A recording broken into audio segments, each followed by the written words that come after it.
గతంలో మహిళలపై అత్యాచారాలు జరిగితే జగన్ ప్రభుత్వం పట్టించుకోలేదని హోంమంత్రి అనిత విమర్శించారు. 5 రోజు శాసనమండలి సమావేశంలో ఆమె మాట్లాడారు.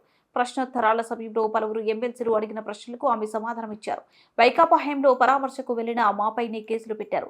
దిశ చట్టం గురించి గొప్పగా చెబుతున్నారు. అసలు ఆ చట్టం ఉందా? దిశ యాప్ చట్టం పనిచేస్తే మహిళలపై అఘాయిత్యాలు ఎందుకు పెరిగాయి? ఉన్న నిర్భయ చట్టాన్ని వదిలేసి లేని దిశ చట్టాన్ని తీసుకొచ్చారు. కూటమి ప్రభుత్వ హయాంలో మహిళలపై అసభ్యంగా ప్రవర్తించిన వారిని అరెస్ట్ చేస్తున్నాం. ముచ్చుమర్రి ఘటనలో బాలికను గుర్తించడానికి సమయం పట్టింది. పోలీసుల వైఫల్యం ఇప్పటిది కాదు, వైకాపా హయాం నాటిదే. కూటమి ప్రభుత్వంలో పోలీసులు 24 నుంచి 48 గంటల్లో నేరస్తుల్ని పట్టుకుంటున్నారు. అదేవిధంగా అధ్యక్ష చాలా ఇష్యూస్ ఉన్నాయి అధ్యక్ష, మీరు చెప్తున్నారు. ఇందాకే అమ్మ నేను లాస్ట్ లో మాట్లాడతా. ఈ రోజు అదేవిధంగా అధ్యక్ష గౌరవ సభ్యులు పోలీస్ డిపార్ట్మెంట్ నుంచి వచ్చారు.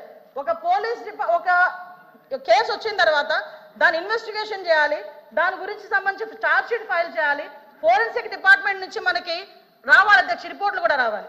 అమరావతిలో ఫోరెన్సిక్ డిపార్ట్మెంట్ కి సంబంధించి ఒక ల్యాబొరేటరీ కట్టడానికి సెంట్రల్ గవర్నమెంట్ దగ్గర 200 కోట్ల రూపాయలు శాంక్షన్ చేస్తే కేవలం అమరావతిలో ఉన్నది ఆ ఒక్క ల్యాబొరేటరీ అనే ఉద్దేశంతో ఈ రోజుకి కన్స్ట్రక్షన్ మధ్యలో ఆపేసి 5 సంవత్సరాలు ఫోరెన్సిక్ ల్యాబొరేటరీని కూడా ఒక్క స్టెప్ ముందుకేయకుండా చేసిన మీరు ఈ రోజు ఫోరెన్సిక్ ల్యాబొరేటరీ గురించి మాట్లాడుతుంటే బాధ అనిపిస్తుంది అధ్యక్ష.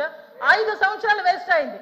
ఈ రోజు 5 సంవత్సరాల్లో ఫోరెన్సిక్ ల్యాబొరేటరీ కనుక జరుగుంటే, నిర్మాణం జరుగుండి ఈ రోజుకి కూడా లైవ్ లో ఉండుంటే ఇలాంటి సంఘటనలు జరిగిన వెంటనే శిక్ష పడేదానికి 4 సంవత్సరాలు 5 సంవత్సరాలు అవసరం లేదు అధ్యక్ష.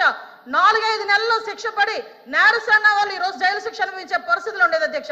ఆ రోజు జరిగిన ల్యాబ్సెస్ ఇన్ని మన దగ్గర పెట్టుకొని వాళ్ళ దిశ చట్టానికి 4 వీలర్స్ అన్నారు, 2 వీలర్స్ అన్నారు. ఎక్కడ ఉన్నాయి అధ్యక్ష? మంత్రి గారు అధ్యక్ష ఒక్క విషయం వినాలి. ఇప్పుడు అడిగిన దానికి సమాధానం చెప్పండి. మీ ఒక్క ప్రశ్నకే అరగంట టైం తీసుకుంటే సభ నడపాలి కదా. మీరు క్లోజ్ చేయండి. అడిగిన దానికి చెప్పండి అధ్యక్ష. నాకు ఒక మాట, వీళ్ళందరూ క్వశ్చన్స్ వేశారు అధ్యక్ష. అధ్యక్ష నేను వాళ్ళు వేసిన క్వశ్చన్స్ కి బియాండ్ ఒక లైన్ కూడా లేదు. మీరు క్వశ్చన్ కి సమాధానం చెప్పండి, తప్పే లేదు. క్వశ్చన్ కి సమాధానం మీరు పూర్వపరాలు వర్తమానం అన్ని చెప్తేలాగా వన్ వర్డ్ ఆన్సర్ చెప్పలేము కదా. వాళ్ళు క్వశ్చన్స్ అడిగారు, మేము చెప్తున్నాము. కూర్చోండి అధ్యక్ష